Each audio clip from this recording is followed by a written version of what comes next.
As the judge's gavel echoed across the courtroom, Carl and Monica exchanged a silent, poignant glance, a wordless acknowledgement of the journey they had shared and the divergent paths they now became.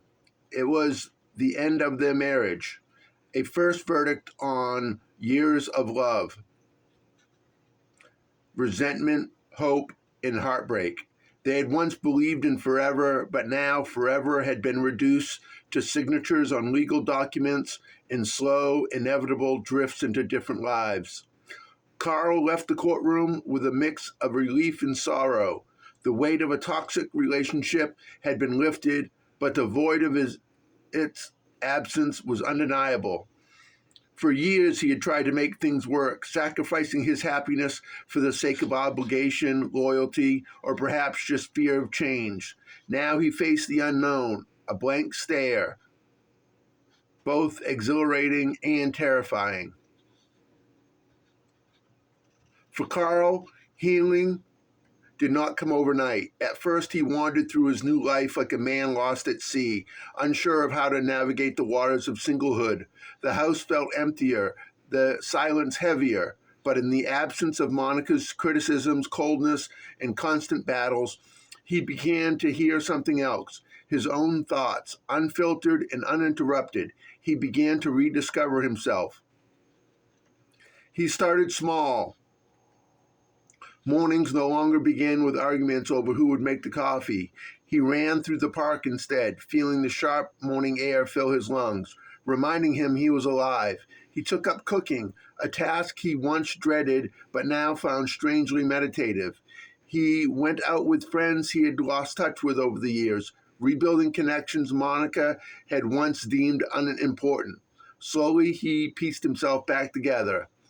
And then there was Rachel. Rachel was nothing like Monica. She was warm where Monica had been cold, patient where Monica had been demanding. They met in the most unexpected of places, a bookstore.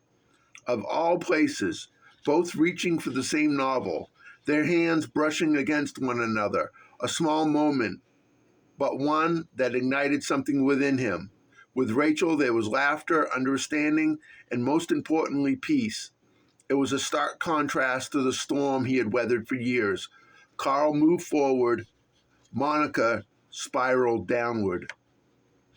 She had entered the courtroom with pride, chin lifted, posture perfect. But as she stepped outside and faced the world alone, reality sank in.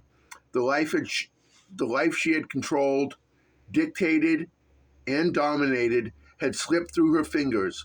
There was no one to argue with, no one to blame but herself. At first, she tried to maintain appearances. She attended social events, flaunted her independence, and boasted how she was better off. But the nights were long, the silence oppressive, the bed too big, the house too empty. Loneliness crept in like an unwelcome guest, whispering reminders of what she had lost. Gin became her solace. At first, it was just a drink to take the edge off, a way to dull the ache in her chest. But soon, one drink became two, then four, then an entire bottle. It blurred the pain, softened the sharp edges of regret. The world became hazy, and for a while, she could pretend it didn't matter. But when the haze lifted, the reality was still there, darker than before. She began missing work, her once flawless reputation tarnished by tardiness and excuses. Friends stopped calling, their patience wearing thin. The mirror became an enemy, reflecting a version of herself she didn't recognize. Puffy eyes, trembling hands, a woman unraveling at the seams. The contrast between Carl and Monica's fates was stark. While he built a new life, she drowned in the remnants of the old one. He found love again, not just in another person, but in himself. She lost herself entirely. One night, Carl received a call from an unknown number. It was Monica's sister. Her voice felt tight with worry. Monica had been passed out in her apartment, found surrounded by empty bottles and regret. He sat with the phone pressed to his ear, emotions warring within him. Pity, sadness, guilt. He had loved her once. He had fought for her, but he could not save her from herself. They visited her in the hospital, a silent observer to the wreckage of the woman that Carl once knew. Her eyes, bloodshot and hollow, met his. There was no venom, no resentment, no exhaustion. He didn't stay long. There was nothing left to say. As they walked out, Rachel helped him realize something. Some people heal and some people don't. And he could not be the one to carry her burdens anymore.